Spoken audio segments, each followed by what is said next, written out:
হাঁটতে বেরিয়ে নিচে স্নো আর ওপরে রোদ বেশ ভালো লাগছে তাই আমি।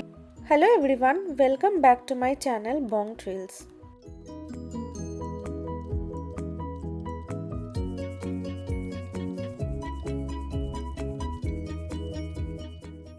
আজকের দিনটা ছিল 25শে জানুয়ারি। আর আপনারা তো আমার আগের ব্লগ থেকে দেখে জেনেইছেন যে ইউএসএতে ছিল একটা বিশাল স্নোস্টর্ম। তাই সেই দিন দুপুর থেকেই প্রচুর স্নো পড়তে শুরু করেছিল। তারই একটা ছোট্ট ক্লিপস রইল আপনাদের জন্য।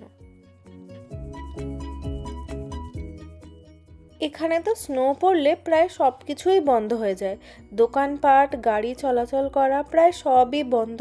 আপনি একেবারেই প্রায় ঘরবন্দি বলতে পারেন। কিন্তু এই স্নো স্টর্মের মধ্যেও আমাদের পরের দিন 26শে জানুয়ারি ছিল 3rd ইয়ার ম্যারেজ অ্যানিভার্সারি। তাই আমরা ভেবেছিলাম একটু ছোট্ট করে সেলিব্রেট করব। আর সেই জন্য স্নো স্টর্মের আগেই না আমরা একটা কেক কিনে রেখেছিলাম, যেটা ভেবেছিলাম সেই দিন রাত 12টায় কাটবো।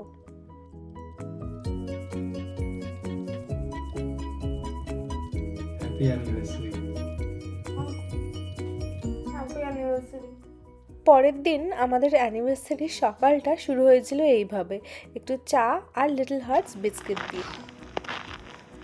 তারপর চাটা খাওয়ার পর আমরা বেরিয়েছিলাম একটু স্নোতে হাঁটবো বলে।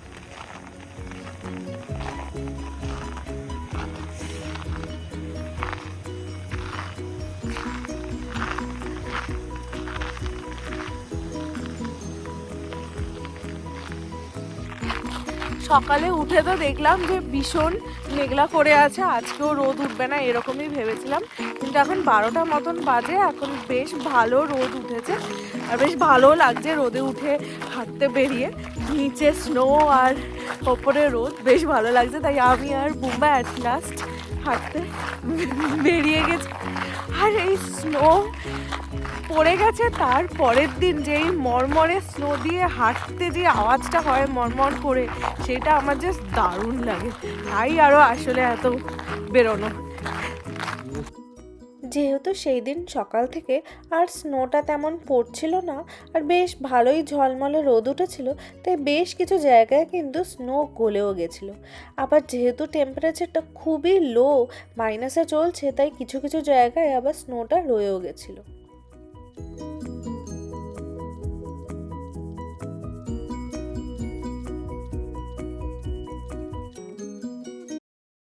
হ্যাঁ,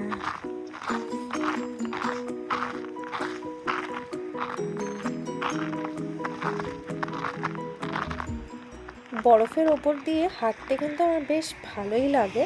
বেশ সুন্দর একটা মচমচে আওয়াজ হয়, সেইটা আমার ভীষণ ভালো লাগে।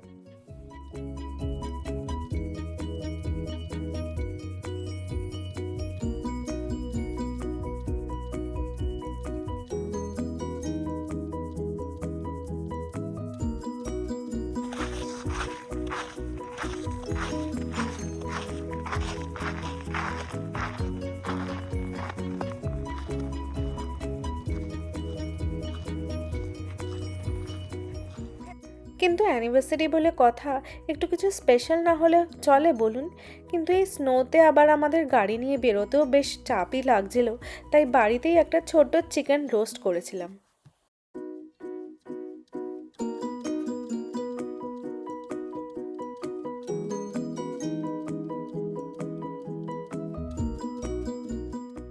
তারপর সব কিছু তুষার ঝড়টর কেটে যাওয়ার পর, সব কিছু স্বাভাবিক হয়ে যাওয়ার পর আমরা সবাইকে আবার একটু ডেকেছিলাম আমাদের অ্যানিভার্সারিটা ছোট্ট করে সেলিব্রেট করব বলে।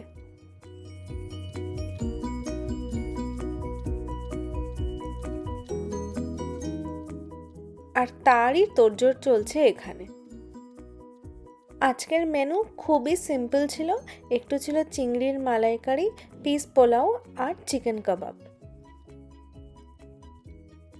ইন্ডিয়া থাকতে কোনোদিন ভাবিনি যে এত কিছু আমরা দুজনে মিলে রান্না করব, আর কোনোদিন যে চিংড়ি মাছ ছাড়িয়ে চিংড়ি মাছের মালাইকারি বানাবো সেটাও সত্যিও স্বপ্নেও ভাবিনি। ইনফ্যাক্ট এই ব্লগটা যদি আমার পিসুমণি দেখে, সে কিন্তু একদম অবাক হয়ে যাবে।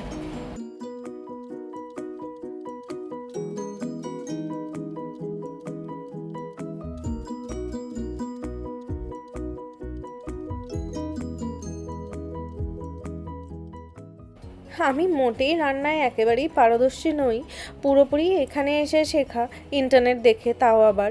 তো চিংড়ির মালাইকারিটা বানানোর জন্য প্রথমেই একটু তেলে গোটা গরম মশলা দিয়ে একটু পেঁয়াজ আর আদা রসুন পেস্ট দিয়ে ভালো করে নেড়ে চেড়ে একটু পোস্ত কাজু বাটা দিয়ে তারপর একটু নারকেলের দুধ দিয়ে নিয়ে চিংড়ি মাছগুলোকে ফুটিয়ে নিয়েই নামিয়ে দিয়েছিলাম এই মালাইকারিটা।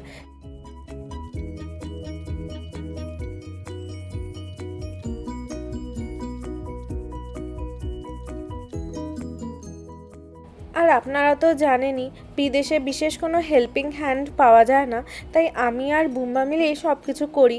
তো আমি যতক্ষণে চিংড়ির মালাইকারি রেডি করছিলাম, ওইদিকে চিকেন কাবাব বানানোর প্রস্তুতি করে নিই। কাবাবটা বানানোর জন্য পেঁয়াজ আদা রসুন পেস্টের সাথে কিছু বেসিক মশলাগুলোকে দিয়ে ভালো করে একটা পেস্ট করে নেওয়া হয়েছিল, আর তারপরেই দেওয়া হয়েছিল সেটা মাংসের ওপরে, আর কিছুক্ষণ রেখে দেওয়া হয়েছিল ম্যারিনেট করে।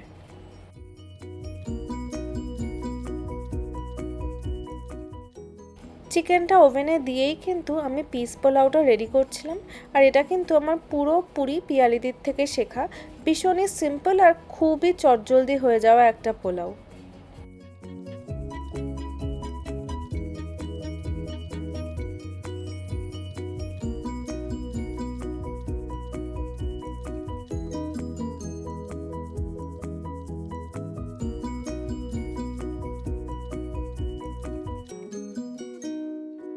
দেখতে দেখতে মোটামুটি আমাদের সব রান্নাই প্রায় কমপ্লিট, এবার সবার আসার জাস্ট অপেক্ষা।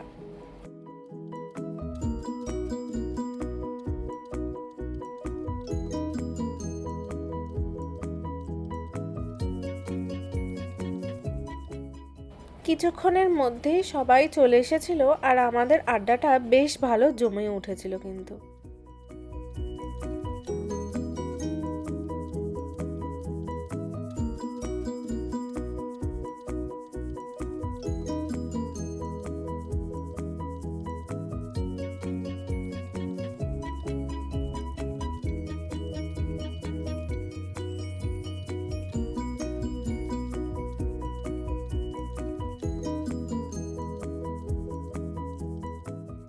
এই ছিল আমাদের অ্যানিভার্সারি সেলিব্রেশনের একটা ছোট্ট ব্লগ। আর যদি এই ব্লগটা আমাদের ভালো লেগে থাকে তাহলে প্লিজ একটা ছোট্ট লাইক করে দেবেন। আর চাইলে এরকম ছোট ছোট ব্লগ দেখার জন্য আপনারা আমার চ্যানেল বং ট্রিলসটাকেও সাবস্ক্রাইব করতেই পারেন।